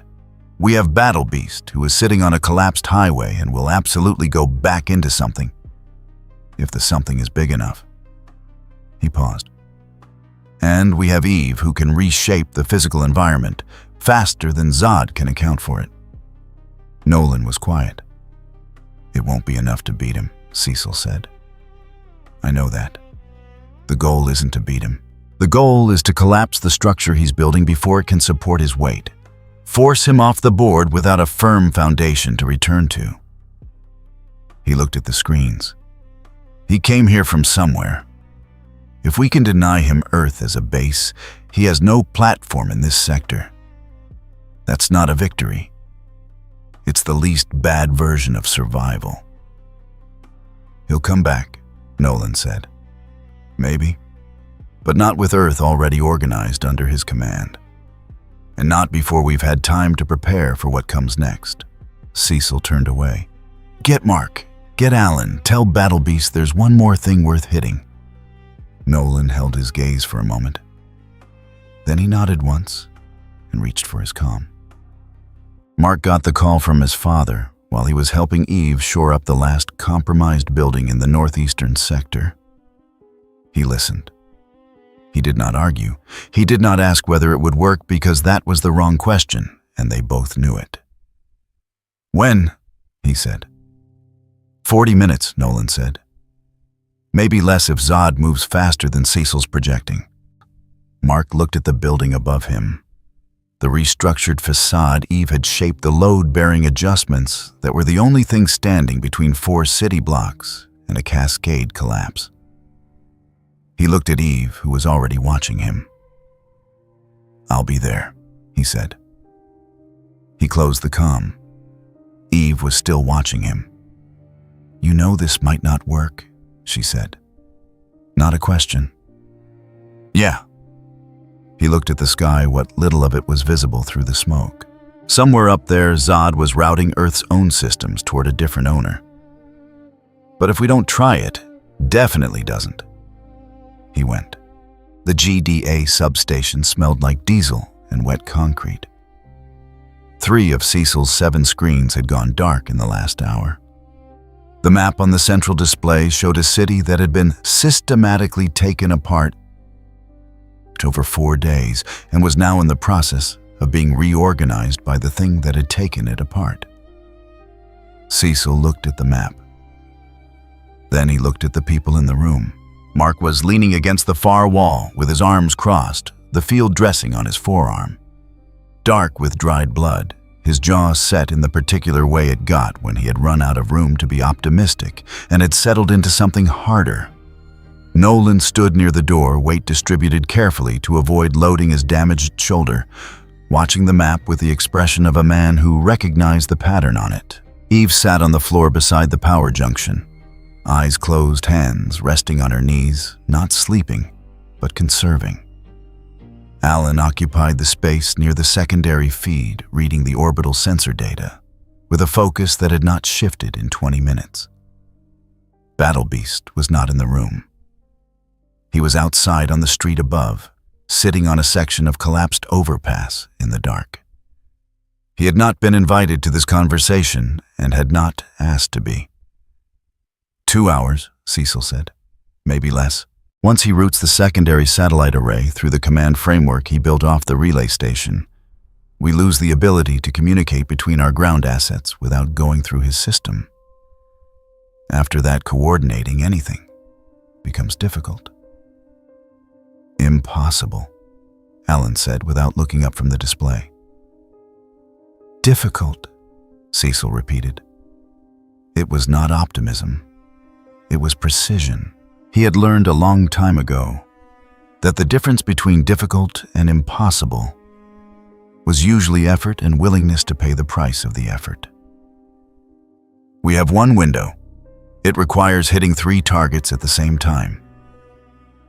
We've been over the targets. We've been over them, Mark said. I want to hear the part where we talk about what happens when it doesn't work. The room was quiet for a moment. If it doesn't work, Cecil said. Zod has stable communications, 7 Viltramite soldiers who've had enough time to shift from waiting to compliant, and a command ship in the upper atmosphere. At that point, Earth is no longer a contested zone. It's an occupied one. He paused. An occupied is worse than contested, because contested means there's still something to fight over. Mark absorbed that. His jaw didn't unset. Okay. Nolan spoke without turning from the map. He'll move the Viltramites into the satellite positioning relays first. He knows that's the piece we'll try to break. Which means if we go for the relay, we'll hit them. A pause. That's not a reason not to go. It's just what it costs. I know what it costs. Mark didn't look away from the map. I know you do. Nolan turned, then looked at his son with the particular weight of a man who had spent centuries learning how things broke and did not find it abstract anymore. I'm saying it out loud so nobody flinches at it later. Alan set down the sensor panel. The relay and the Viltramite placements are one problem. They're in the same zone. But the command ship needs to come down separately or it becomes the fallback. If he loses the relay and the soldiers but keeps the ship, he has a mobile platform. He rebuilds from there in 6 hours. He looked at Mark. Someone has to go for the ship. I'll take the ship, Nolan said. Your shoulder? I'll take the ship, he said again. Not louder, just final. Alan nodded. Then Mark holds the direct engagement as long as he can. Keeps Zod's attention on the ground, denies him the altitude to reassert the relay before we break it. I take the relay and the Viltramite positions simultaneously. He glanced at the doorway in the direction of the street above. Battle Beast takes whatever part of Zod he can reach while Mark is keeping him occupied. Battle Beast doesn't take assignments, Mark said. No. But if I tell him Zod is going to be on the ground engaged, unable to break away, for at least 3 minutes he'll be there. Alan's voice was neutral, not cold. He doesn't care about the arrangement. He cares that the fight is worth having. Eve opened her eyes. What do you need from me? Keep the western evacuation route open, Cecil said. There are still people moving through the Hartwell district. If the ground combat shifts east, which it will, that route becomes the only clean way out. And when the fighting goes vertical, the structural load on the surrounding blocks is going to change. We'll need someone who can adjust faster than the buildings can fail. And after the corridor, the relay station itself, when Alan breaks the connection, the station's going to vent its power load somewhere. It will cause effects we can't predict yet. I need someone who can contain the radius. Eve nodded. She did not say it was manageable because they both knew it might not be. She just nodded. The Viltramites, who didn't go to Zod, Mark said. The 3 who broke away, where are they? 2 are holding position in the upper atmosphere. 1 came down and is currently somewhere in the northern evacuation zone. Cecil pulled up the tracker. They're not allies, but they're not fighting for him either. If we start moving on the relay, they'll have to choose. The 2 in the upper atmosphere might move against Zod's ship out of pure self-preservation. If Zod consolidates control, they become a liability. Or they might decide the winning side is still his, Nolan said. Yes, that's the other option. Cecil closed the tracker. We plan around having them and hope we're right. Mark pushed off the wall. He looked at each person in the room.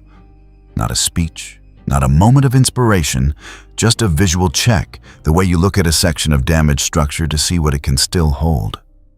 Eve, Alan, his father, Cecil behind the display. Nobody in this room thinks we win clean, he said. I know that.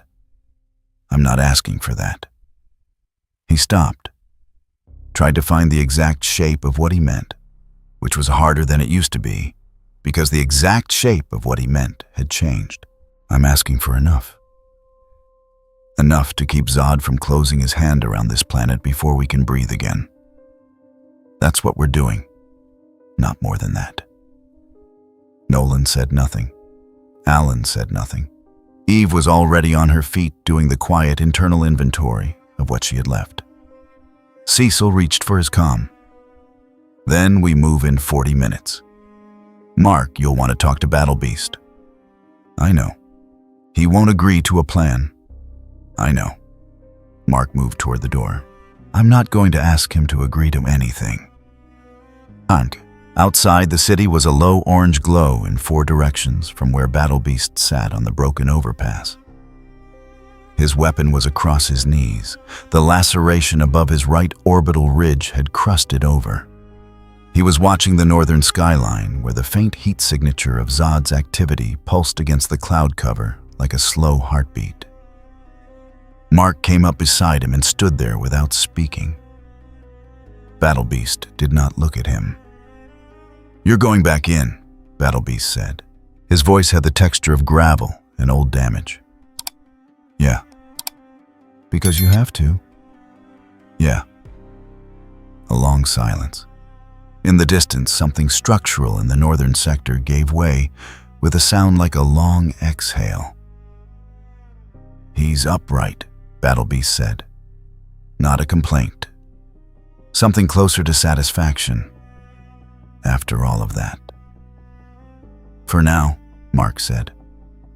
Battle Beast looked at him then, one working eye lit faintly by the ambient fire glow, reading, "Mark the way hunters rid terrain, not for sentiment, but for information about what kind of thing this was and whether it was worth the attention." "You can't beat him," Battle Beast said. "I know. But you're going anyway." "Yeah." Battle Beast turned back to the northern skyline. Something shifted in his posture, a settling like a predator that has just decided the next move. "I'll be there," he said. Mark didn't thank him. That would have been the wrong thing entirely. He went back inside. The city was already on fire in 3 directions when Mark hit Zod for the first time that morning. Not a careful strike, not a measured opener. He came in from below at full speed, both fists, everything he had left, after days of fighting things that were better at this than he was. And he hit Zod in the chest, hard enough to move him 40 meters through the air and into the face of a building that had been standing for 60 years. The building did not survive the impact. Zod did. He came out of the rubble, brushing dust from his armor with the unhurried attention of someone clearing a workspace. The shoulder joint was still exposed from earlier. His visor had a fracture line running from the upper right corner. These were the only marks on him that had not been there when he landed on Earth 4 days ago, and they were not enough. "Again," Mark said mostly to himself. He went back in. The plan, such as it was, had 3 minutes to work. Alan was in the upper atmosphere with 2 of the Viltramite defectors moving toward the relay station that Zod had been using to route Earth's communications through his command structure. The station was defended 4 Viltramites who had chosen compliance over death, and breaking through them would take most of what Alan had left. He knew that. He went anyway. Nolan had taken the command ship. Not politely. He had come in through the engine section at full speed, which was the kind of entry that did not leave the ship in a condition to be recovered. He was now somewhere inside what remained of it, fighting the Viltramite crew in corridors too narrow for the kind of combat that happened when 2 Apex-level bodies collided, which was making it harder, but not impossible. The ship was not going to support Zod's fallback options. Nolan was making sure of that personally with his 1 good arm and 4 centuries of knowing exactly how things broke. Cecil had the timing. From the substation 3 levels underground with 4 working screens and a jury-rigged connection to what remained of the GDA satellite coverage, he was watching all 3 axes simultaneously and feeding what he could see to everyone who could still receive. When the relay went down, he would have maybe 90 seconds before Zod understood what had happened and moved to compensate. 90 seconds was the window. Everything else was about keeping Zod occupied long enough to reach it. That was Mark's job. Zod hit him back. The strike caught Mark across the rib cage, the same rib Cecil's medical team had wrapped 3 times in 4 days, and sent him through the exterior wall of a parking structure and into its 2nd level. He hit a concrete pillar. The pillar held. Mark did not particularly. He lay there for 2 seconds with the world ringing, taking inventory ribs. Yes, worse now. Left arm functional, but slow. Vision clear. Breathing possible if painful. He had learned to do this assessment very fast. He had needed to do it a lot recently. He got up. Zod was already through the wall behind him. He moved through the parking structure without hurrying, tracking Mark, the way a commander tracks a piece of territory that needs to be controlled rather than destroyed. That was still the thing about him that was hardest to fight. He had never once fought like someone who wanted the satisfaction of killing. He fought like someone administering a situation. "You understand, Mo?" Zod said, "that every minute you sustain this, more of your city burns." "Yeah." Mark hit the pillar, broke it off at the base, and swung 12 tons of reinforced concrete into Zod's path before Zod could parse the move. It connected. It did not knock Zod down, but it disrupted the approach bought 3 seconds, and those 3 seconds were the kind of currency that was very expensive right now. Mark used them to get airborne. He needed altitude to draw Zod up and out of the building before the structural load shifted to the residential block adjacent. Eve was in that block. Eve had 40 people left in the residential sector and approximately 6 minutes before the ground subsidence from the parking structure fight reached the eastern foundation line. She could not stop the subsidence. What she could do was reshape the load distribution across the 3 buildings most at risk, buying the evacuation teams enough time to clear the lower floors. She was doing this while also maintaining the barriers she had built across the Hartwell district access points. A continuous restructuring of the road surface that was keeping Zod's acquired Viltramite soldiers from flanking into the civilian clearance zones. Her nose was bleeding. She had stopped noticing it an hour ago. The ground shuddered from something large happening to the north, the parking structure she guessed from the direction and frequency. The subsidence accelerated. She pushed harder on the load. Redistribution felt the familiar pressure behind her eyes. That meant she was approaching limits she did not technically have, according to anyone's formal assessment of her abilities, but which her body remembered with great clarity. She held it. The buildings held. The last group made it out of the eastern building with 40 seconds to spare before the foundation shifted definitively. Eve let the structure settle into its new geometry and moved south toward the next problem. Battle Beast found Zod at 400 feet above the city. He had been tracking the fight from ground level, reading the debris patterns, the impact vectors, the character of how the air moved around. Something that large hitting things that hard. He had been patient. Patience was not something people usually associated with him. But patience in the context of a hunt was something different from patience in the context of waiting. He was not waiting. He was reading. When Zod came up through the roof of the parking structure with Mark 12 seconds ahead of him, Battle Beast was already on the adjacent building's roof with his weapon in his hands. He gave Mark 3 seconds to get clear and then launched himself at Zod from the side with everything he weighed behind the swing. The weapon connected with Zod's already damaged shoulder, and the force of it, the particular concentrated force of something that had been built to end the career of anything it touched, tore the exposed joint apart. Zod's left arm dropped to his side and stayed there. Not useless. A Viltramite fought with broken limbs because there was no other option. But compromised. For the first time since arriving in this sector, Zod's left side was genuinely compromised. He turned and hit Battle Beast with his right arm, a short, brutal strike to the center of mass that sent the alien warrior through the roof structure and into the building below. Then he turned back to Mark and went up. Not a retreat, a tactical elevation. He rose above the combat zone, above the smoke and the fire, and the exchange into the clean sunlight above the cloud layer, and he held there for 30 seconds while his cells did what Kryptonian cells did in direct solar exposure. They worked. Mark watched him from below the cloud layer and understood exactly what was about to happen. They all did. Cecil's voice came through the comm very quietly. 11 seconds. That was not enough time. Zod came back down. The heat vision swept the northern sector first. Not aimed at Mark, not aimed at any specific target, but at the communications relay that Cecil's GDA team had been using for the last 40 minutes. The beam burned through the relay housing, through the building behind it, through the building behind that, and into the Earth. The northern sector lost power in a chain cascade that took 38 seconds to complete and left 6 square blocks dark. Then Zod hit Mark. Not the heat vision. His fist, full speed, full extension, both of them meeting mid-air above the burning city. The impact produced a shockwave that flattened every window in a 2-block radius and shook the foundations of 4 structures that Eve was going to have to deal with later. Mark went down into the street.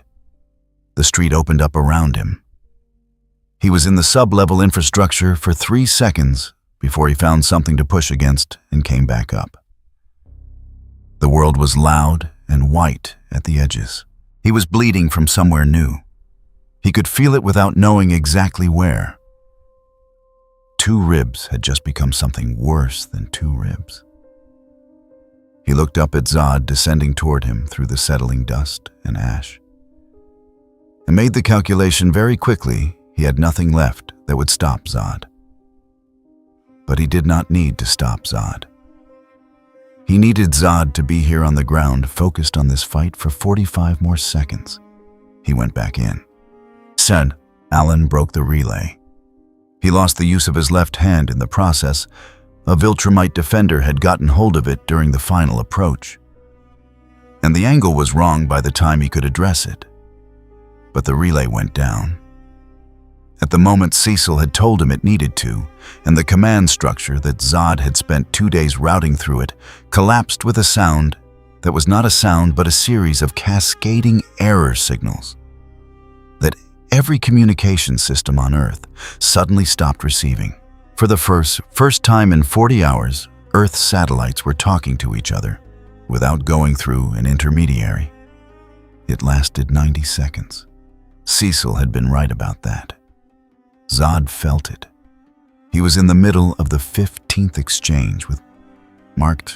Mark was slowing bleeding fighting on the specific kind of fuel that had no name because it existed in the gap between what a body could physically do and what a person chose to do anyway. And he felt the command structure go. He stopped, not because of Mark, because of what the absence of that signal meant. He looked up. The command ship was gone from the upper atmosphere. The relay was down. The 7 Viltramites he had held in position 3 were no longer responding. The orbital coverage that had been reporting to him was reverting to its prior routing.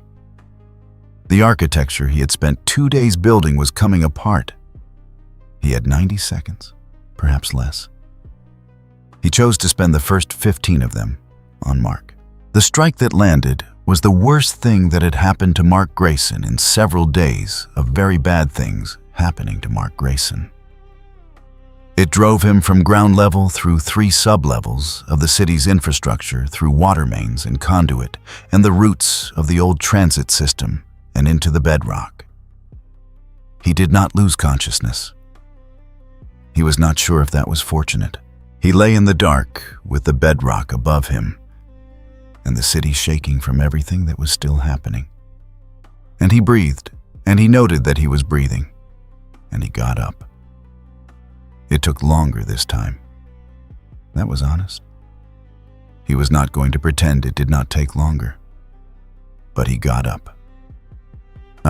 Zod spent the 75 seconds left trying to recover what he could. He moved faster than anything his size had a right to, reaching for the secondary satellite node, the fallback command node, the Viltramite positions that might hold.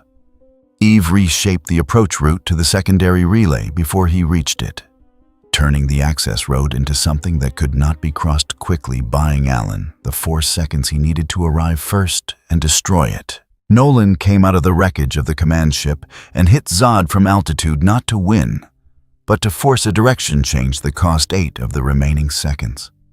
Battle Beast, bleeding from a gash that went from his left shoulder to his hip, came back out of the building he had been knocked into and took a grip on Zod's damaged arm that Zod spent 6 seconds breaking because the grip was very specific and very committed, and Battle Beast did not release things until he was ready.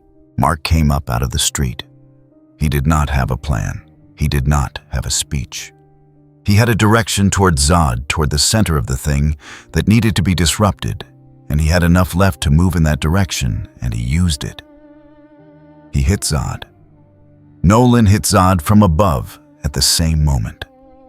Alan hit the last intact communication point. Eve reshaped the ground under Zod's feet, disrupting his footing at the exact instant. The other impacts landed the 3 forces coinciding in the space of half a second into something that was not enough to beat Zod, but was enough to break the time he needed to re-establish control. Zod was driven upward not by any single force, but by the compound effect of all of them at once. Bodies and geography and structural failure, all pushing in the same direction for a fraction of a second. He went through the cloud layer, through the upper atmosphere, into the debris field that Alan and the Viltrumite defectors had turned into a disorganized scatter of wreckage and electromagnetic interference over the last 20 minutes. He was not dead. Nobody watching had the impression he was dead. But his command structure was gone. His ship was gone, his Viltrumite support was gone, and the opportunity to re-establish any of it had closed. Cecil's voice came through what remained of the comm network, very flat, very even. He's out of the window. Break off. Everyone break off and get clear. The fires burned for 11 more hours. The GDA lost 40% of its remaining operational capacity in the period between Zod's departure and the end of the week. The Harbor District was declared a total loss by every structural assessment that was attempted. The Northern Communications Grid would require 8 months to restore. The death toll was a number that nobody had finished calculating yet, because the counting was still ongoing. Nolan came down out of the upper atmosphere with his good arm and his broken one and sat on the rubble of what had been a loading dock and did not speak for a long time. Alan's left hand was going to require a coalition medical facility and more time than he had right now. He spent the first hour after the fight in the sky above the debris field, watching the scatter of electromagnetic interference that marked where Zod had gone through, making sure the vector did not return. Battle Beast was gone by the time anyone thought to look for him. He had left no indication of direction. He had left no message. He had simply been there and then not there, which was entirely consistent with everything he had ever been. Eve sat in the rubble of the eastern residential sector next to a building that was standing because she had spent 4 hours keeping it standing, and looked at the sky. It was gray. The smoke was still thick enough to diffuse everything into a flat, even light that had no shadows. She thought the gray was probably better than seeing the sky clearly right now. She thought that, and then she stopped thinking about it and started thinking about the next thing that needed to be fixed. There were many things that needed to be fixed. Mark found Cecil in the substation back at the screens, running the numbers on what was left. He had not slept in a time frame that was no longer measurable in simple hours. He looked like a man who had made a very large bet on a very bad situation and had come out on the side of still breathing, which he had known from the beginning was the best possible outcome, and which felt in the way that surviving something terrible always felt like not enough. "He's not dead," Mark said. "No," Cecil said. "He'll come back. Probably." Cecil looked at one of the screens, not at any particular data, just at the light of it. "Not today. Not with the Viltrum succession falling apart and no platform in this sector, and everything he built here gone." He paused. "Today, Earth is still Earth." Mark sat down on the floor next to Cecil's station. His suit was torn in 4 places. His ribs were something a doctor was going to have a detailed opinion about. His hands were shaking slightly, which he was not going to mention to anyone. He sat there and breathed, and the city burned outside, and it was there. Damaged, gutted, scarred in ways that would take years to understand. But there. They hadn't beaten Zod. They had just kept him from taking it. For now, Mark thought that had to be enough. It wasn't a good thought, but it was an honest one, and honest was what he had left. If you enjoyed this video, don't forget to leave a like and subscribe to the channel, and be sure to turn on notifications so you won't miss our future videos. Thank you for watching, and we will see you next time.